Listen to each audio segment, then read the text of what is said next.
Welcome to அரசியல் பேட்டை. வணக்கம் sir. வணக்கம் சுமையா. சார், இன்றைக்கு போர்க்கால பாதுகாப்பு ஒத்திகை நடக்கும் அப்படின்னு சொல்லப்பட்ட அந்த நிலையில ஆபரேஷன் சிந்தூரை எக்ஸிக்யூட் பண்ணியிருக்காங்க. எல்லா தரப்புல இருந்து இந்திய ராணுவத்துக்கு பாராட்டுகள் சொல்லிட்டு இருக்காங்க. இந்த விஷயத்துல ஒன்றிய அரசுக்கு துணை நிற்போம் அப்படின்னு சொல்லி தான் எல்லா அரசியல் தலைவர்களுமே கருத்துக்களை முன் வச்சிருக்காங்க. இதுல சொல்லியிருக்கக்கூடிய விஷயங்கள் அப்படின்னு பார்க்கும்போது, புல்வாமா தாக்குதல் நடத்துறதுக்கு காரணமா இருந்த அந்த பகல்வன்பூர் அப்படின்ற அந்த பகுதியில பாத்தீங்கன்னா அந்த தீவிரவாத இயக்கங்கள் இருந்து வந்தது. உளவுத்துறை அவங்களுடைய ரிப்போர்ட்டிங் உடைய பெயர்ல இந்த தாக்குதல் நடத்தப்பட்டது. சக்சஸ்ஃபுல்லா நடந்து முடிஞ்சிருக்கு. தீவிரவாதிகள் 90க்கும் மேற்பட்டவர்கள் இறந்திருக்க வாய்ப்புகள் இருக்கு அப்படின்ற மாதிரியான விஷயங்களையுமே முன் வச்சிருக்காங்க. இதை பத்தி இன்னைக்கு நம்ம நிகழ்ச்சியில நிச்சயமா பேசியே ஆகும். பொதுவா போர் ஒத்திகைன்னு நேற்றைக்கு அறிவிச்ச போதே நம்ம அதை பத்தி பேசணும். நாடு முழுக்க போர் ஒத்திகை எதற்கு அப்படின்னு, ஏன்னா ஒரு மாநிலத்தில் மக்கள் கொல்லப்பட்டிருக்காங்க, குறிப்பிட்ட பகுதியிலேருந்து வந்திருக்காங்க அப்படின்னா நாடு முழுக்க இப்போ சென்னையில் கல்பாக்கத்துலையும் மீனம்பாக்கத்துலேயும் போர் ஒத்திகை, ஏற்கனவே உத்தரப்பிரதேசம் போன்ற பகுதிகளில் அவர்களை மக்களுக்கு போர் ஒத்திகைகளை நடந்த சம்பவங்கள் இதெல்லாம் பார்க்கும் பொழுது நீங்கள் யார் போரை நடத்துகிறார்னு ஒரு விஷயம் இருக்குது. யார் காலத்தில் போர் நடக்கிறது, எதற்காக போர் நடக்கிறது அப்படிங்கிறதுக்கான ஒரு காங்கிரஸ் ஆட்சி காலத்தில் பாகிஸ்தானுடன் உண்மையாலுமே போர் நடந்திருக்கு. அதே மாதிரி வாஜ்பாய் ஆட்சி காலத்தில் இதே பாஜக அரசு இருக்கக்கூடிய வாஜ்பாய் ஆட்சி காலத்துலேயும் அங்கே போர் நடந்திருக்குது. சியாச்சின் கார்கில் போருக்கும் சியாச்சின் மலைப்பகுதிக்கான போர் அப்போதும் நடந்திருக்குது. அதுவும் போர் கடுமையான போராக தான் இருந்துச்சுன்னு வச்சுக்கிறேன். ஏன்னா அந்த மலைப்பகுதியில் விமானம் கூட பறக்க முடியாத உயரங்களில் அந்த போர் ரொம்ப இதானது. அதுவும் நீங்கள் ரேடார்னால இனம் காண முடியாத அளவுக்கான ஒரு மலைப்பகுதி. ஸோ அந்த இடத்துல ஒரு போர் நடந்தது அப்படிங்கிறது ரொம்ப முக்கியமான ஒரு கார்கில் போர். இந்த மாதிரியான சமயங்களை பற்றி நம்ம யோசிக்கலாம். ஆனால் இப்போ இந்த போரை இவர்கள் எப்படி பயன்படுத்துவார்கள்? காஷ்மீர் மீதான ஒரு பிரச்சனையை நாங்கள் முடிவுக்கு கொண்டு வந்து விட்டோம், காஷ்மீரில் அமைதி திரும்பி விட்டது. இங்கே இருக்கக்கூடிய கேடி ராகவன் போன்ற பாஜகவினர் என்ன சொன்னாங்கன்னா, காஷ்மீரில் நாம் நிலம் வாங்கலாம், நான் உடனடியாக நான் ஒரு 4 சென்ட் நிலம் வாங்க போகிறேன், அந்த வீடு கட்டி குடியிருக்க போகிறேன், ஹமாரா தேஷ்ன்னு சொல்லி அவர்கள் மக்கள் மத்தியில் பிரச்சாரத்தை செஞ்சாங்க. உண்மையில் காஷ்மீரில் பிரச்சனை முடிந்து விட்டதா அப்படிங்கிறதுக்கு இல்லை என்பதற்கான பதிலாக தான் அப்பாவி பொதுமக்கள் 25 பேர், ஒரு நேபாள் நாட்டை சேர்ந்த ஒருத்தர் 26 பேர் இறந்து போனது. அதற்கு பிறகு நடந்த விஷயங்களை பார்த்தீங்கன்னா, எப்படி இந்த மல்யுத்த வீராங்கனையை தேசத்துறைன்னு சொன்னாங்களோ அதே மாதிரி அந்த கப்பல் படை வீரருடைய மனைவியை தேசத்துறைன்னு சொன்னாங்க. இதை வைத்து அரசியல் பண்ணாதீங்கன்னு சொல்லி, ஏன்னா நாடு முழுக்க அரசியல் செய்ய ஆரம்பித்தாங்க. இப்படியான சூழலில் தான் இந்த மோடியினுடைய அறிவிப்பு, நாடு முழுக்க போர் ஒத்திகை நடைபெறும் அப்படிங்கிறது. நாடு முழுக்க ஒரு போர் ஒத்திகைன்னா, போர் ஒத்திகைனா மின்சாரத்தை துண்டிப்பாங்க, சைரன் ஒலிக்கும், இந்த மாதிரியான பல விஷயங்கள் வரும். நீங்கள் குறிப்பிட்ட பகுதியில் குண்டு வீச இருக்கிறாங்க அப்படின்னா அந்த பகுதி மக்களை பதட்டப்படுத்துவது, இது மாதிரியான விஷயங்கள். இந்தியா என்றைக்கு இந்தியா முழுமைக்குமான ஒரு போரை சந்தித்திருக்குது. இந்தியா வரைபடம் என்பது ஒரு இப்போ நீங்கள் பிரிட்டிஷாரால் உருவாக்கப்பட்ட இந்த இந்தியாவினுடைய ஒட்டுமொத்த பகுதியில் என்றைக்கு எல்லா பகுதியும் தாக்கப்பட்டிருக்கு. உலகப் போரின் போது எம்டன் சென்னையில் குண்டு போடுறான், எம்டன் கப்பல் சென்னையில் குண்டு போடுது அப்படின்னா அது இங்கிலாந்துக்கு எதிரான ஒரு தாக்குதல் நடவடிக்கை. ஜெர்மனிய கப்பல் குண்டு போட்டு போச்சு. அப்படி தான் நம்ம பார்க்கணும். ஆனால் தமிழ்நாட்டை குறிவைத்து, கர்நாடகாவை ஒரு எதிரியாக பாவித்து, இந்த இந்தியாவினுடைய மற்ற நிலப்பரப்பு, தென் நிலப்பரப்பை எந்த நாடாவது தாக்கி இருக்கிறதா? சென்னையை மட்டும்தான் ஒரே ஒரு முறை ஜெர்மன் கப்பல் தாக்கி இருக்குது. இது அதுவும் பிரிட்டிஷ்க்கு எதிரான தாக்குதலை தான் பார்க்க முடியும். அப்படி இருக்கும்போது நாடு முழுவதும் போர் ஒத்திகைங்கிற பேரில் நாட்டை பதட்டத்துக்கு உள்ளாக்கக்கூடிய ஒரு உளவியல் விஷயங்கள் இருக்குது. நாம் இந்தியாவுக்கு ஒரு பிரச்சனை என்றால் தமிழர்கள் நாம் தான் முதல்ல நிற்போம். எப்போதெல்லாம் அதெல்லாம் பிரச்சனை வரும்போது அப்போதெல்லாம் திமுக ஆட்சி இருந்திருக்கிறது. அப்போதெல்லாம் திமுக அவ்வளோ தூரம் இந்திய அரசுக்கு உதவி இருக்குது.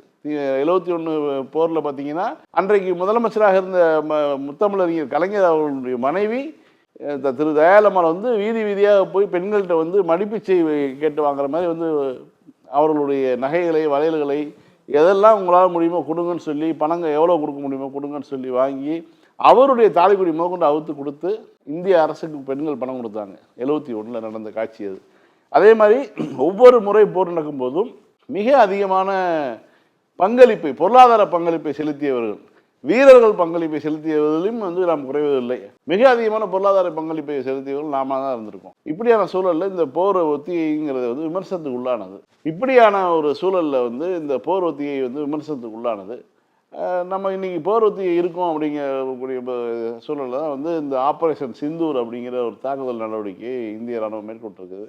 அதற்கு எல்லா உரிமையும் உண்டு. எப்படி வந்து நீங்கள் வந்து தீவிரவாதிகளை தயார்படுத்தி பாகிஸ்தான் அனுப்புகிறதோ அதை மறுக்கவே முடியாது. பாகிஸ்தான்லேருந்து தான் அவங்க வந்து அது இராணுவத்தினுடைய ஒப்புதலுடன், பாகிஸ்தானுடைய உளவுத்துறையினர் ஒப்புதலுடன் தான் இவர்கள் வந்து உற்பத்தி செய்யப்படுகிறார்கள், மூலச்செய செலவு செய்யப்படுறாங்க, இவர்களுக்கான ஆயுதங்கள் வழங்கப்படுகின்றன. அதன் மூலமாக இந்தியாவை வந்து இந்தியாவுக்கு இப்போ நிலப்பரப்பில் ஒரு ஒரு கலக சூழலை உருவாக்குவோம், ஒரு ஸ்திரத்தன்மையை வந்து அவங்க வந்து இது டிஸ்டர்ப் பண்ணுவோங்கிறது அவங்களுடைய நோக்கமாக இருக்குது. அந்த அடிப்படையில் வந்து அவங்க பண்ணுறாங்கங்கிறது சரி. அதே மாதிரி தாக்குதலும் 100க்கு 100 சரிதான். ஏன்னா இவர்கள் வந்து இன்றைக்கு இருக்கக்கூடிய தகவல் தொழில்நுட்ப இதுலேயும் விஞ்ஞானத்தில் அறிவியல் வளர்ச்சியிலும் சரி, ஒரு குறிப்பிட்ட பகுதியில் யார் நடமாடுகிறார் முதற்கொண்டு சேட்டலைட் மூலமாக துல்லியமாக கணக்கிட முடியும். ஸோ இந்தியாவுடைய அந்த உளவு தகவல்கள் என்பது மிகச்சரியாக இருக்கலாம். அவர்கள் அந்த முகாம்களை தாக்கி இருக்கலாம். ஏன்னா கடந்த முறை புல்வாமா போது பதிலடி தாக்குதல்ங்கிற பேரில் வந்து தாக்குனதை வந்து வெறும் சில மரங்களை தான் தாக்கியிருந்தாங்க. இப்போ வந்து டீட்டெயில்டாக வந்து ஒரு வீடியோ வேறு வெளியிட்டிருக்காங்க. இந்த இடத்துல வந்து முகாம்கள் இருக்குன்னா இந்த முகாம்கள் மீது குண்டு வீசப்படுகின்றனங்கிற வரைக்கும் வந்து சொல்லியிருக்காங்க. ஸோ அந்த வகையில் இதுக்கான எல்லா உரிமையும் இருக்கிறது அப்படிங்கிறத நம்ம பார்க்க முடியும். தமிழ்நாடு அரசும் தமிழ்நாட்டினுடைய முதலமைச்சரும் நாங்கள் வந்து இந்தியாவுடன் துணை நிற்போம்னு சொல்லியிருக்காங்க. ராகுல் காந்தியும் சொல்லியிருக்காரு, எல்லாரும் சொல்லியிருக்காங்க. இதை ஒரு அடுத்த கட்டமாக இவங்க எப்படி எடுத்துகிட்டு போக போகிறாங்க அப்படிங்கிறது வந்து இருக்குது.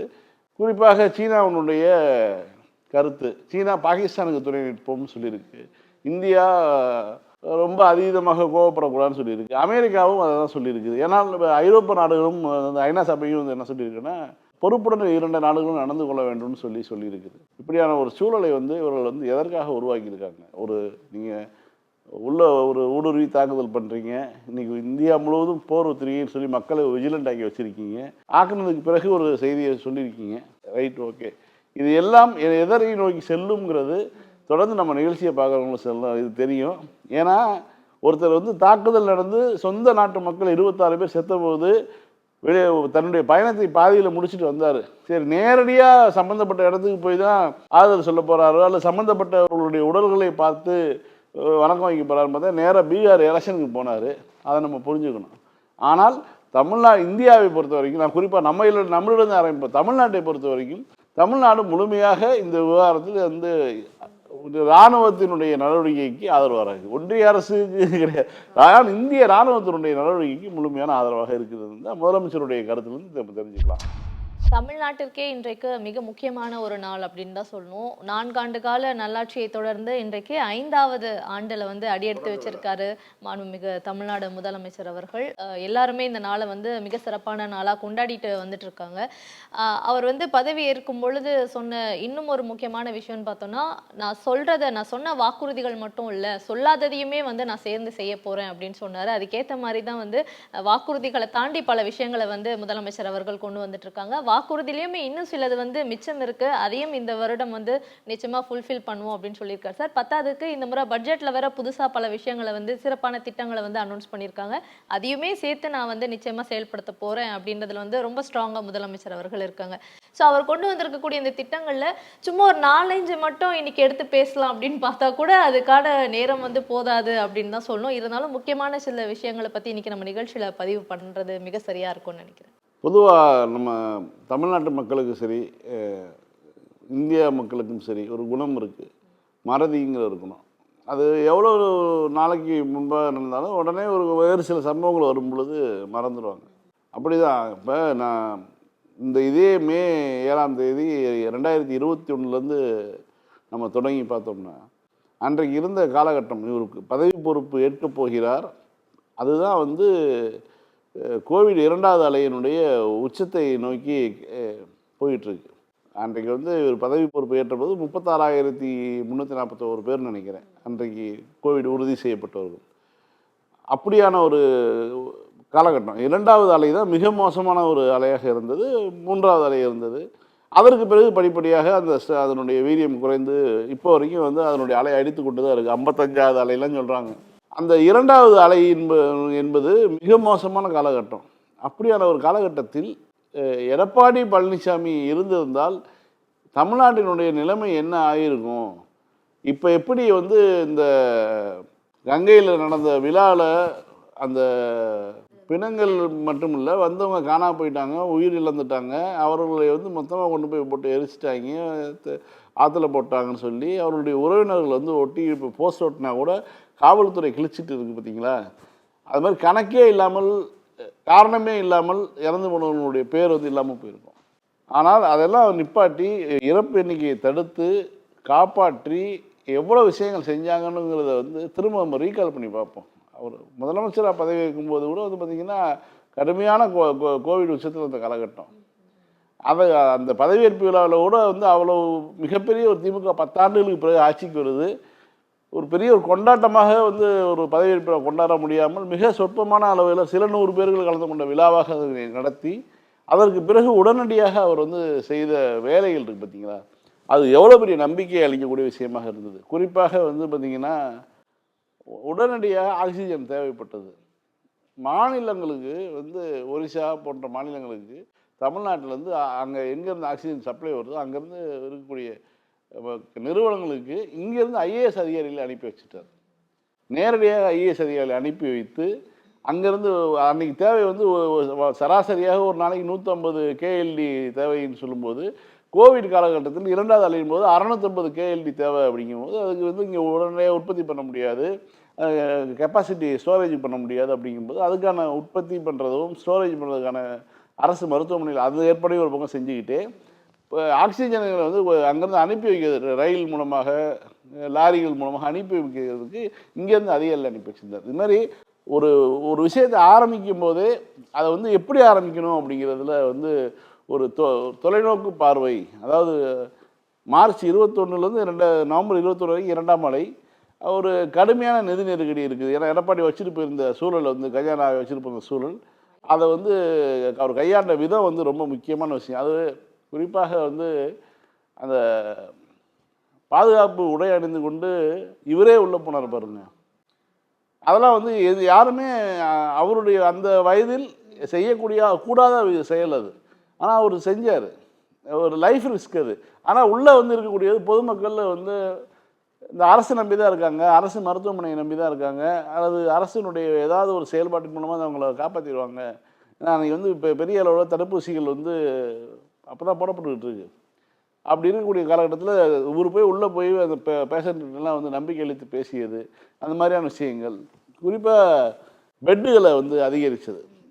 79,618 கூடுதல் படுக்கை அறைகள், ஆக்சிஜன் பெட்டு, நான் ஆக்சிஜன் பெட்டு, ஐசியூ பெட்டு, 5000க்கும் மேற்பட்ட ஐசியூ பெட்டு அதிகரித்தது. அதே மாதிரி டாக்டர்கள் 3000 பேர்த்த உடனடியாக பணிக்கு எடுத்தது, செவிலியர்களை வந்து 5300 பேர் பணிக்கு எடுத்தது. இந்த மாதிரியான விஷயங்களை வந்து டக்குன்னு வந்து அவர் செய்யக்கூடிய அந்த டைம்ல எனக்கு கிடைச்ச ஒரு எக்ஸ்பீரியன்ஸ் சார். நம்ம கோவிட் டைம்ல நம்ம அலுவலகத்துக்கு நம்ம வந்துட்டு தான் இருந்தோம், டெய்லி வந்துட்டு போயிட்டு இருந்தோம். அப்போ பார்த்தீங்கன்னா ஆரம்பத்தில் வந்து நிறைய ஆம்புலன்ஸ் அங்கே இங்கேன்னு பறந்துட்டே இருக்கும், பதட்டமாக இருக்கும். ஒரு 10 நாள் தான் சார், 10 நாளில் வந்து அந்த ஆம்புலன்ஸோட எண்ணிக்கை வந்து குறைஞ்சதை கண்கூட பார்க்க முடிஞ்சது. அது ஒரு சிறப்பான விஷயமா தெரிஞ்சது. இல்லை அது அதான் சொன்னேன்ல, ஒரு வீடில் பாதிக்கப்பட்டிருந்தா அந்த வீடை சுற்றி தகராடிக்கிறவங்க பேரில் கமிஷன் அடிச்சுட்டு கிடந்தாங்க அதிமுக ஆட்சி காலத்தில். இவர்கள் வந்து தெருவே வந்து நிப்பாட்டி தெருக்களில் வந்து பயத்தை போக்கிட்டு உணவு வழங்குறது வந்து பல்வேறு விஷயங்களை பண்ணுறாங்க. கம்யூனிட்டி கிச்சனுங்களை ஏற்படுத்தி இப்போ அப்பயே வந்து சமையல் பொதுவாக செஞ்சு வீடு வீடாக கொடுக்குறதுலேருந்து எல்லா வேலையும் செஞ்சாங்க. அது திமுக எதிர்கட்சியாக இருக்கும்போதே அவர் வேலையை ஆரம்பிச்சுக்கலாம்னு வச்சுக்கோங்களேன். சரி, அதாவது காற்றை தடுக்கலாம்ங்கிற மாதிரி இதெல்லாம் எப்படி தடுக்க முடியாதுங்கிற அளவுக்கு வந்து திமுக செயல்பட்டது. அதேமாதிரி ரொம்ப முக்கியமாக பேசணும்னா குறிப்பாக பொருளாதார வளர்ச்சியை பற்றி பேசணும். தமிழ்நாடு அடைந்திருக்கக்கூடிய பொருளாதார வளர்ச்சி அப்படின்னா 2021 அப்படின்னா அது கோவிட் காலம். அதுக்கு 22ல் பார்த்தீங்கன்னா 7.89 விழுக்காடு இருந்தது. இன்றைக்கி நாட்டிலேயே மிகப்பெரிய ஒரு பொருளாதார வளர்ச்சி மிகுந்த மாநிலமாக தமிழ்நாட்டை மாற்றி வச்சுருக்காரு. இதுதான், அதாவது ஒருத்தர் பதவிக்கு வராருங்கும்போது ஒரு ஆட்சி பொறுப்பை ஏற்பதற்கு முன்பாகவே என்னென்னலாம் செய்யலாங்கிறத அவர் கணக்கு போட்டு வச்சுருந்தாரோ அப்படிங்கிற மாதிரி இருந்தது. அவர் ஒவ்வொரு செயலும் அறிவிப்பும் பார்த்திங்கன்னா வந்து ஆட்சிக்கு நம்ம வருவோம், வந்ததுக்கு பிறகு இப்படிலாம் நடக்கும், இப்படிலாம் நடந்தால் இப்படிலாம் செய்யலாம் அப்படிங்கிற ஒவ்வொரு துறை ரீதியாக அவருடைய அறிவிப்புகள், செயல்பாடுகள், அறிவுறுத்தல்கள், அமைச்சர்களுக்கான அறிவுறுத்தல் எல்லாமே. அதுதான் அன்றைக்கி பொருளாதார வளர்ச்சியில் பார்த்திங்கன்னா 9.69ங்கிறது அதாவது தமிழ்நாடு அளந்த இதுவரைக்கும் அடைந்த வளர்ச்சியில் மிகப்பெரிய ஒரு வளர்ச்சியாக இருக்குது. இந்தியாவில் இது வேறு எந்த மாநிலமும் அடைய முடியாத வளர்ச்சி. அதே மாதிரி பார்த்திங்கன்னா எக்ஸ்போர்ட் growth வந்து 21ல் வந்து 26 விழுக்காடு இருக்குது அப்படின்னா இன்றைக்கி 56 விழுக்காடு, அப்படியே டபுள், 4 வருஷத்தில் டபுள். இந்த 4 வருஷத்துக்கு முன்னாடி நம்மளுடைய இந்த நிகழ்ச்சியில பேசியிருக்கோம். இந்த மாதிரி ஏதாவது சென்செக்ஸ் ரிப்போர்ட்லாம் வந்து வரும்போது பார்த்தீங்கன்னா, எல்லாத்துலேயுமே வந்து இந்தியா, தமிழ்நாடுன்னு பார்த்தோம்னா கீழ இருந்து முதலிடம், 2வது இடம்னு இருக்கும். இப்போ அப்படியே இந்த 4 ஆண்டுகள்ல மாற்றி மேல இருந்து முதலிடத்துல வந்து தமிழ்நாடு வந்திருக்கு அப்படின்றது வந்து சிறப்பான இந்த ஆட்சிக்கு உதாரணம் தான் சொல்லணும். இதில் ரொம்ப முக்கியமாக என்னென்னா 10 ஆண்டுகள் திமுக கூப்பில் இருந்தது அப்படின்னு சொல்லி சமூக வலைத்தளத்தில் எழுதுவாங்க. நீங்கள் இப்படி பேச போய் தான் சார் நீங்கள் கூப்பில் இருந்தீங்க. உண்மையில் கூப்பில் இருந்தது வந்து திமுக கிடையாது. தமிழ்நாடுங்கிறது வந்து ரிப்போர்ட் சொல்லுது. ஏற்றுமதி வளர்ச்சியில் 2020-21ஆம் ஆண்டுக்கு வந்து 26 விழுக்காடு இருந்த தமிழ்நாடு அப்படியே 52 விழுக்காடுக்கு வந்திருக்கு. அப்படிங்கிறது வந்து டபுளாக இருக்குது 4 வருஷத்தில். அப்படிங்கிறது வந்து ஒரு மிகப்பெரிய ஒரு செய்தி. அதே மாதிரி வந்து எலக்ட்ரானிக் குட்ஸ் எக்ஸ்போர்ட் க்ரோத்தில் வந்து பார்த்திங்கன்னா ஃபினான்ஷியல் இயர் 2021 வந்து 1.66% இருக்குது.